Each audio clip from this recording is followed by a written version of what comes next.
నమస్తే సార్. నమస్తే. సార్, అధిక బరువుతో బాధపడే వాళ్ళకి మన వంటింట్లోటువంటి ఔషధ గుణాలతోటి కలిగిన ఏదన్నా మంచి హోమ్ రెమెడీ ఉందంటారా? చాలా చాలా ఉన్నాయమ్మా. హ్మ్. సో ఈ మధ్య కాలంలో ఈ యొక్క సమస్య మరీ విపరీతంగా పెరిగిపోతూ పెరుగుతుంది. చాలా ఇబ్బందికరంగా పరిణమిస్తుందమ్మా. హ్మ్. సో చిన్న వయసు నుంచి ఈ సమస్య మొదలై ఇంత ఒటుంటింత ఎన్నో చందాన ఆ సమస్య మరీ తీవ్ర రూపం దాల్చేసేసి ఆ వెయిట్ అధికంగా పెరగడం వల్ల అనేక రకాలైన ప్రాబ్లమ్స్ అమ్మా. హార్మోనల్ ఇంబ్యాలెన్సెస్, మోకాళ్ళ నొప్పులు, తర్వాత ఈ షుగర్ రావడము, ఇలాంటి అనేక బీపీ రావడము, ఇలాంటి అనేక రకాల సమస్యలు కూడా వస్తున్నాయమ్మా.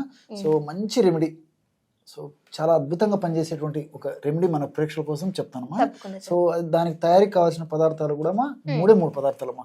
ఓకే. సో చాలా సింపుల్ రెమెడీ. ఓపికగా, పట్టుదలగా, కృషితో, సాధించాలనే తపనతో ఈ యొక్క ఔషధాన్ని వాడుకోవడం వల్ల చాలా సమర్థవంతమైన ఫలితాలు కలుగుతాయమ్మా. ఓకే. దీనికి తోడు ఏంటంటే నేను గత కొన్ని వీడియోలో కూడా చెప్పడం జరిగిందమ్మా. ఆహార పరంగా కొన్ని జాగ్రత్తలు తీసుకోవాలి. అదేవిధంగా కాస్త ఎక్సర్సైజ్, మరీ అంత జిమ్లు పోవడము అంత కూడా లేకుండా సింపుల్ ఎక్సర్సైజ్ కూడా నేను చెప్పడం జరిగిందమ్మా. అవి ఫాలో అవుతూ ఈ యొక్క ఆహార ఔషధాన్ని వాడుకోవడం వల్ల రిజల్ట్ చాలా అద్భుతంగా ఉంటాయమ్మా. Okay sir. సో దానికి కావాల్సిన పదార్థాలు మూడమ్మా. మొట్టమొదటిది కరక్కాయ. సో కరక్కాయ దేహంలో ఫ్యాట్ కణాలు ఎక్కడ ఫ్యాట్ ఉన్నప్పటికీ, కొవ్వు కణాలు ఎక్కడ కొవ్వు ఉన్నప్పటికీ కరిగించేందుకు చాలా అద్భుతంగా పనిచేస్తుందమ్మా. కరక్కాయలు అంత అద్భుతమైన శక్తి ఉందన్నమాట. సో ఈ కరక్కాయ యొక్క పెచ్చుల చూర్ణము మనకు అవసరం అవుతుంది అనమాట. కరక్కాయ పెచ్చులు మనకు మార్కెట్లో దొరుకుతాయి, కరక్కాయలు మనకు మార్కెట్లో దొరుకుతాయి. ఆ చూర్ణం కూడా మనం విచారించి ప్రయత్నిస్తే కరక్కాయ పెచ్చుల యొక్క చూర్ణం కూడా మనకు మార్కెట్లో దొరుకుతుందా.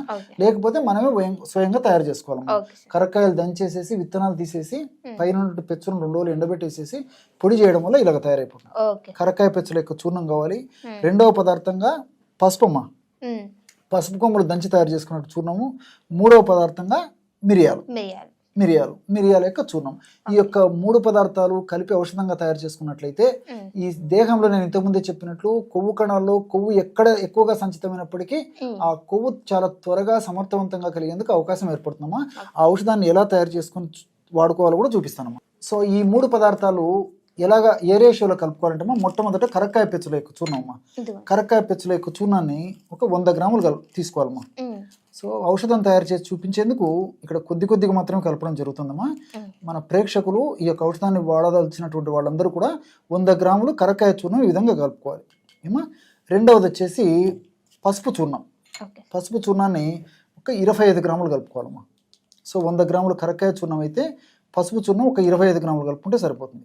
అదేవిధంగా మిరియాల చూర్ణం అమ్మా. మిరియాల చూర్ణాన్ని ఒక 25 గ్రాములు కలుపుకుంటే సరిపోతుందమ్మా.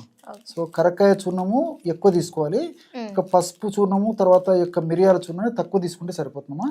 ఒక 25 గ్రాముల వరకు కూడా ఈ యొక్క మిరియాల చూర్ణం కలుపుకుంటే సరిపోతుంది. కేవలం ఈ 3 పదార్థాలే, కరక్కాయ చూర్ణం 100 గ్రాములు, పసుపు చూర్ణము ఒక 25 గ్రాములు, ఈ రెండు కలిపి ఒక 50 గ్రామ్స్, మిరియాల చూర్ణం కూడా ఒక 25 గ్రాములు తీసుకోవాలమ్మా. సో ఈ 3 పదార్థాలు బాగా కలపడం వల్ల ఈ ఫ్యాట్ను కరిగించేందుకు, వెయిట్ లాస్ అయ్యేందుకు చక్కటి అద్భుతమైనటువంటి ఔషధం రెడీ అయిపోతుందమ్మా. ఇంతకుముందే చెప్పినట్లు కరక్కాయ వెయిట్ లాస్ అయ్యేందుకు చాలా చక్కగా ఉపయోగపడుతుంది. అదేవిధంగా ఈ పసుపులో ఉన్నటువంటి కుర్కుమిన్ అనేటువంటి రసాయన పదార్థం వల్ల కూడా ఈ యొక్క వెయిట్ లాస్ అయ్యేందుకు చాలా చక్కగా ఉపయోగపడుతుంది. మూడవ పదార్థంగా వాడేటువంటి మిరియాల్లో ఉన్నటువంటి పెప్పరిన్ అనేటువంటి రసాయన పదార్థం కూడా ఈ వెయిట్ లాస్ అయ్యేందుకు పరోక్షంగా చాలా చక్కగా ఉపయోగపడుతుంది. కారణం ఏంటంటే ఈ మిరియాల్లో ఉన్నటువంటి పెప్పరిన్ అనేటువంటి ఈ యొక్క పదార్థం ఏదైతే ఉందో ఈ యొక్క పదార్థాన్ని మనం ఈ పద్ధతిలో తీసుకోవడం వల్ల మనకు అధిక ఆకలి తగ్గుతుందమ్మా. సో మీరు గమనించి ఉంటారు, వెయిట్ ఎక్కువ ఉన్నటువంటి వాళ్ళలో ఆకలి ఎక్కువగా అవుతుంటుంది. ఆకలికి ఆహారం తీసుకునే కొద్దీ వాళ్ళు మరింత వెయిట్ పెరిగిపోతుంటారమ్మా. కాబట్టి ఈ మిరియాలు ఆ విధంగా కూడా పనిచేస్తాయి. ఎప్పుడైతే ఆకలి తగ్గుతుందో అప్పుడు పోషకభరితమైన ఆహారం తీసుకున్నప్పుడు మరి అది కొవ్వుగా మారకుండా ఉండి ఉన్నటువంటి కొవ్వు కూడా కరిగేందుకు అవకాశం ఏర్పడుతుంది. కాబట్టి చాలా అద్భుతంగా ఈ యొక్క ఫార్ములా ఔషధం పనిచేస్తుందమ్మా. కేవలము ఒక 1 నిమిషం లోపే బ్రహ్మాండమైనటువంటి ఈ యొక్క వెయిట్ లాస్ అయ్యేందుకు మెడిసిన్ రెడీ అయిపోయిందమ్మా. Okay sir. సో దీన్ని ఏ విధంగా తీసుకోవాలి చెప్తానమ్మా. చాలా మంచి ప్రశ్న అమ్మా. సో దీన్ని ఏ విధంగా వాడుకోవాలంటే మజ్జిగ అనుపానంతో వాడుకోవాలమ్మా. మజ్జిగ. సో దాన్ని కూడా ఎలా వాడుకోవాలంటే పల్చటి తాజా మజ్జిగ తీసుకోవాలమ్మా. అంతేగాని మజ్జిగతో వాడమని చెప్పేసి చిక్కటి మజ్జిగ చాలా మంచిగా తీసుకొచ్చారమ్మా. ఇలా ఉండాలమ్మా. సో పల్చటి మజ్జిగ ఎంత పల్చగా ఉంటే అంత రిజల్ట్స్ బాగుంటాయి అనమాట. సో ఇలాంటి పల్చటి మజ్జిగ ఇంచుమించు 150 ml నుంచి 200 ml వరకు తీసుకోవాలమ్మా. ఎగ్జాక్ట్లీ ఒక గ్లాస్ వరకు మజ్జిగ తీసుకొని ఇందులో మనం తయారు చేసి పెట్టుకున్నటువంటి పౌడర్ ఏదైతే ఉందో అది సమస్య కొద్దిగా ఉంటే ఒక పావు టీ స్పూన్ పౌడర్ సరిపోతుందమ్మా. సమస్య మరీ ఎక్కువ ఉంటే అర టీ స్పూన్ వరకు కూడా కలుపుకోవచ్చు అనమాట. ఓకే. సో పావు టీ స్పూన్ నుంచి అర టీ స్పూన్ వరకు 150 మిల్లీలీటర్ల నుంచి ఒక 100 మిల్లీలీటర్ల మజ్జిగలో ఒక పావు టీ స్పూన్ నుంచి అర టీ స్పూన్ వరకు ఈ యొక్క మనం తయారు చేసి పెట్టుకున్నటువంటి ఈ యొక్క చూర్ణాలన్నిటిని బాగా కలిపేసేయాలమ్మా. ఒక అర నిమిషం లేదా 1 నిమిషం లోపల కలిపేసేసరికి కలపడం వల్ల ఈ పదార్థం అంతా క్రమక్రమంగా ఆ మజ్జిగలో కలిసిపోతుంది అనమాట. కాబట్టి ఈ విధంగా పదార్థం అంతా బాగా కలిసిపోయిన తర్వాత ఈ యొక్క ఔషధాన్ని సేవించాలి. చూడమ్మా, అతి త్వరలోనే బ్రహ్మాండమైనటువంటి వెయిట్ లాస్ అయ్యేందుకు చక్కటి తక్ర పానీయం రెడీ అయిపోయిందమ్మా. తక్రం అంటే మజ్జిగమ్మా. సో మజ్జిగతో తయారు చేసుకున్నటువంటి పానీయం కాబట్టి తక్ర పానీయం అని చెప్పుకోవచ్చు. సో బ్రహ్మాండమైనటువంటి ఔషధం రెడీ అయిపోయింది.